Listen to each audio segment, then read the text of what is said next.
MIM के आप एक गद्दार नेता होने के नाते और एक बेबाकी की तरह से किसके ओर से और कहाँ खड़े हैं आप? अरे भाई, मैं भारत का वासी पहले हूँ, फिर किसी पार्टी का नेता हूँ। मैं समझता हूँ हर समझदार इंसान जिसको ज़रा भी लोक लाज है वो शर्मिंदा है कि गिरगिट को कहा जाता है कि वो पल भर में रंग बदलता है, लेकिन नीतीश कुमार जी के सामने में गिरगिट भी फेल है ना। और नीतीश कुमार जी के ज़बान का कोई वैल्यू नहीं रहा, और राज्य के मुखिया की ज़बान ऐसी हो, मर जाएंगे बीजेपी पे नहीं जाएंगे, मिट्टी में मिल जाएंगे बीजेपी पे नहीं जाएंगे, और अलट पलट कर फिर वहीं चले जाते हैं, तो आप लोग उन्हें नहीं पहचानते। 2014 में उनकी पार्टी के टिकट से मैं इलेक्शन लड़ा था, और 15 दिन के अंदर मैं रिश्ता मैंने तोड़ लिया था। उस वक्त बहुत सारे जो हमारे गली कूचे के बुद्धू मियाँ दानीश्वर बने हुए हैं मुझको गलत कह रहे थे। मैंने कहा था कि नीतीश कुमार जी आरएसएस और बीजेपी के आदमी हैं, ये धोखा देकर ये सेकुलरिज्म का चोला पहनते हैं, इस आदमी पर भरोसा नहीं किया जाना चाहिए। लेकिन 18 महीने के बाद फिर बीजेपी में चले गए थे, गठबंधन बनाकर, महागठबंधन बनाकर। तो इसके लिए तो आज नीतीश कुमार जी में ज़रा सा भी अगर लोक लाज है तो बिहार की जनता से उन्हें माफ़ी मांगनी चाहिए। बीजेपी को भी माफ़ी मांगनी चाहिए कि मैंडेट के खिलाफ इस तरह का जो अमल कर रहे हैं उसको वो बढ़ावा दे रहे हैं, जिससे राजनीति में करप्शन बढ़ रहा है। और जो लोग खुद करप्शन को बढ़ावा दें, अपनी ज़बान पर कायम न रहें, वो अच्छे शासक नहीं हो सकते। इस दल बदलूपन के नतीजे में बिहार में जो अफसरशाही है वो ऊपर परवान चढ़ी है, बिहार का विकास धूमिल हुआ है। और राजद जो अपने आप को सेकुलर का चैंपियन कहती है, मेरे 4 लोगों को आज़ादी के बाद 75-76 सालों में पहली बार अल्पसंख्यकों के झंडे के तले एक पार्टी जीत कर गई थी असेंबली में, लेकिन लालू जी की पार्टी को भी पसंद नहीं आया और उसका गला दबा देने का काम किया।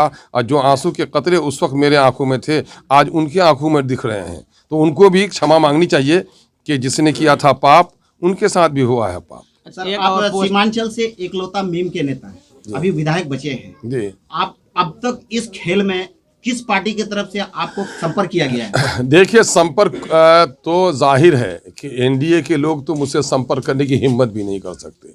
जहाँ तक हम लोगों की कोशिश शुरू दिन से रही है कि सांप्रदायिकता ने इस देश को बहुत नुकसान पहुँचाया है। सेकुलर न मिले, सो कॉल सेकुलर ही सही, सेकुलर लोगों के हाथों में सत्ता जानी चाहिए ताकि धर्मनिरपेक्षता का माहौल इस देश में बना रहे। इस देश को चाइना से, कश्मीर से, पाकिस्तान से उतना खौफ नहीं है जितना समाज के आपसी मतभेद से है। भारतीय जनता पार्टी के लोगों ने, एनडीए के लोगों ने जात पात, मंदिर मस्जिद, कब्रिस्तान, पाकिस्तान की सिर्फ राजनीति की है, जिससे देश का बड़ा नुकसान हुआ है। गरीब और गरीब हो गए हैं, अमीर और अमीर हो गए हैं। सबका साथ सबका विकास का नारा झूठा है, कुछ लोगों का साथ सबका विनाश हुआ है। इसलिए उस विनाशकारी राजनीति से छुटकारा हासिल करनी चाहिए। और सीमांचल के साथ किसी ने इंसाफ नहीं किया है, इसलिए मैं सीमांचल के लोगों को दावत देता हूं कि सब ने दिया है आपको चोट, अब आप अपना फैसला कीजिए, अपना वोट और अपनी पार्टी को साथ दीजिए। सर, ये लैला मजनू वाला ख्याल बिहार में काफी दिनों से चल रही थी, इसके बारे में क्या राय है? ये क्या ये हकीकत है? अब देखिए, जो लोग अवसरवाद होते हैं, जिन लोगों का कोई सिद्धांत नहीं होता है, तो बेवसूल सियासत करने वाले कभी भी स्थिर नहीं रहते। वो अपने ज़ाती मफाद के खातिर देश का, समाज का नुकसान करते रहते हैं। ये लोग उसी जुमरे के लोग हैं। सर, जब अगले बार जब बीजेपी से जब नीतीश कुमार अलग हो रहे थे तो उन्होंने बताया कि सेकुलरिज्म को खतरा था, इसलिए हम उससे अलग हुए। लेकिन आप पूर्णिया के पत्रकार हैं, आपको याद होगा कि यहीं पर रंगभूमि मैदान में आकर उन्होंने एमआईएम को बीजेपी की बी टीम कहा था। याद है आप लोगों को? अब पूछिए उनके गली के नेताओं से, खुद नीतीश कुमार जी से सवाल करने का चूंकि आपको मौका नहीं, पटने में जो बैठे हुए आपके साथी, पूछिए कि आप उनको कह रहे थे, जिनके दांत सफ़ेद थे उनको काले कह रहे थे, और अपने काले दांतों को कभी आईने में नहीं देखा आपने।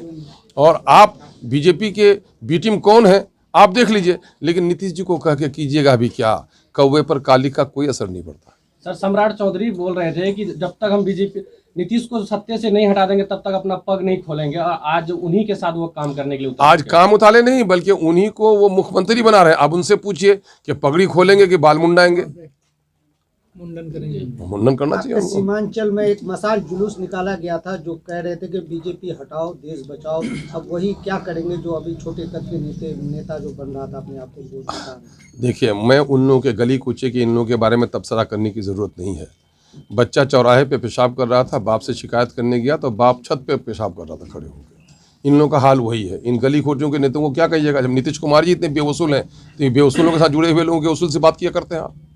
सर एक देश के अरे भाई, नीतीश कुमार ने चाहे एनआरसी हो, एनपीआर हो, चाहे बाबरी मस्जिद का मसला हो, चाहे दफ़ा 370 हो, चाहे तलाक बिल हो, हमेशा बीजेपी का साथ दिया। और उससे अगर कोई उम्मीद कर बैठे तो ये ऐसे ही है कि गाय के बदले बैल से दूध की उम्मीद कर बैठे कोई।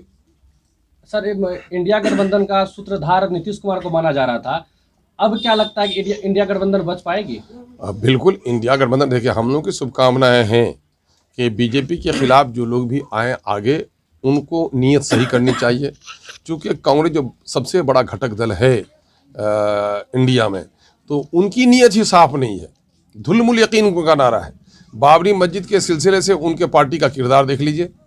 मूर्ति बैठाई किसने, ताला खोला किसने, ताला तोड़ा किसने। और भव्य जब मंदिर का निर्माण हुआ तो उनको एक एक नेता उछल उछल के कह रहे थे कि राजीव जी का सपना था। तो ये लोग भी कहीं से सेकुलर नहीं है। इस वक्त देश को ऐसे ईमानदाराना सेकुलर पार्टी की जरूरत है, जो लोग अपने निज स्वार्थ को छोड़कर, गद्दी प्रेम को छोड़कर इस राष्ट्र के हित में सेकुलरिज्म की पूरे भावना के साथ काम करें। चूँकि इस वक्त धार्मिक उन्माद फैलाकर एनडीए के लोगों ने सत्ता पर कब्जा कर लिया है। और ये भी समझते हैं, आपने कमलनाथ को नहीं देखा इनका मध्य प्रदेश में? पूरे तौर पर वो बाबा जो बीजेपी का रोल मॉडल है, और उस बाबा का वो चरण छू रहे थे। तो ये कांग्रेसियों का भी हाल अच्छा नहीं है। ये दो कश्ती पर पांव रखकर कांग्रेस का बुरा हाल हुआ है। कांग्रेस ने अब भी अपने आप को नेहरू के रास्ते पर नहीं लाया तो इनका सुहा हो जाएगा। सर आखिरी सवाल बिहार ये में चाचा भतीजा का सरकार तो काफी अच्छी चल रही थी, आखिर क्या ऐसी आ पड़ी कि ये दिन देखने को मिला? सीमांचल के लोगों काफ़ी अच्छी चल रही थी। अभी जाति आधारित गणना हुआ तो आंखें नहीं खुली कि बिहार के दलितों की 1,20,000 नौकरियां खा गए, अल्पसंख्यकों की 1,95,000 नौकरियां ख़त्म कर दी। सीमांचल की टूटी हुई सड़कें हैं, नदियों पर पुल नहीं है, कोई विकास नहीं है। पूरे बिहार में सबसे ज़्यादा गरीब है, सबसे ज़्यादा पलायन है। उसके बाद भी करो कि अच्छी हुकूमत चल रही थी। 1,70,000 की वैकेंसी निकलती है और बेरोजगार बिहार है, और उसमें 1,20,000 बच्चे ही क्वालिफाई कर पा रहे हैं। उसने सनद दिया, लोगों की तालीम छीन ली। अगर कोई रिलीफ बांटे तो उसके लिए तालियां बजनी चाहिए, लेकिन जिसने घर जलाया है उसको गाली नहीं पड़नी चाहिए। आखिर किसने हमारे बच्चों के हाथों में सनद दिया, उनको सलाहियत नहीं दी कि बेरोजगार बिहार है, 1,70,000 72,000 वैकेंसी निकलती है, 1,20,000 लड़का क्वालिफाई करता है, उसमें 35,000 पुराने टीचर हैं, 15,000 अन्य राज्यों के हैं, तो सिर्फ 70,000 ही लोग तो नए आए ना। तो ये तो आंखों में लोगों के धूल झोंक रहे हैं। नीतीश कुमार जो कह रहे हैं शराबबंदी, ये शराबबंदी नहीं है। शराब के टैक्स के पैसे जो सरकारी खजाना में जमा होते थे, वो अब सरकारी खजाना में जमा नहीं होता, वो पार्टी फंड में जाता है। इनका सीईओ, इनका बीडीओ, इनका दारोगा सारा धंधा वसूल करके जाकर के पार्टी फंड में इलेक्शन के लिए इन लोगों को दे रहा है। कहाँ पर आप हैं? ये दिखते कुछ हैं, इनकी बातों पे न जाओ, वो क्या कहता है, उनके कदमों की तरफ देख के किधर जाता है। सर नीतीश कुमार बोल रहे हैं कि महागठबंधन के अंदर जब हम थे तो कुछ अच्छी नहीं चल रही थी, इस कारण जो है हम अब जाकर इंडियन में। क्या अब उनके जाने से सीमांचल की विकास हो पाएगी, या फिर पूरे बिहार का जो है अब रंग बदलने वाली है? सबसे बड़ा ये है कि विनाश होगा। नीतीश कुमार जी आरएसएस के आदमी हैं, बीजेपी के आदमी हैं, और बीजेपी देश के हित में, जनता के हित में, हिंदू मुस्लिम के हित में नहीं है।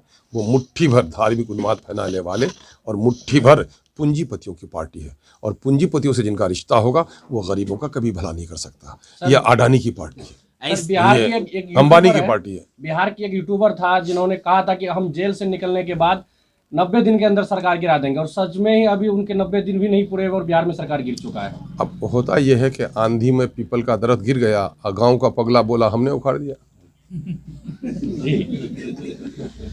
इन सभी में अंत से ये सवाल आता है कि आखिर ऐसे कौन से चेहरे को लोग विश्वास करें जो हुकूमत को सांप्रदायिक माहौल से बचा? देखिए, समय आएगा तो बता देगा। और लोग, मैं कहूँगा, जात, धर्म और क्षेत्रवाद से ऊपर उठकर सच्चाई के नाम पर वोट दीजिएगा। जिस दिन जनता भले और बुरे की तमीज़ करने लगेगी, गलत लोगों को छांटेगी, क्योंकि कौम बदलेगी तो उसका नेता बदलेगा। कौम का मतलब है राष्ट्र में बसने वाले लोग। कौम का मतलब मुसलमान नहीं। बहुत सारे बुद्धू लोग हैं, वो कहते हैं कौम का मतलब मुसलमान, बेवकूफ़। उसका नेशन का उर्दू है कौम, राष्ट्र का उर्दू है कौम। तो राष्ट्र में बसने वाले पूरी कौम, जो पूरा नेशन जो हमारा इंडिया का है, वो साफ़ सुथरे लोगों को जिस दिन जात पात से ऊपर उठकर चुनने लगेंगे, उस दिन बिहार की दशा और दिशा बदल जाएगी। क्योंकि ईश्वर ने कहा है कि जब तक कोई कौम अपनी हालत को बदलने के लिए तैयार नहीं होगी, उस वक्त हम उसकी हालत नहीं बदलेंगे। करेला लगाकर अंगूर नहीं खाया जा सकता।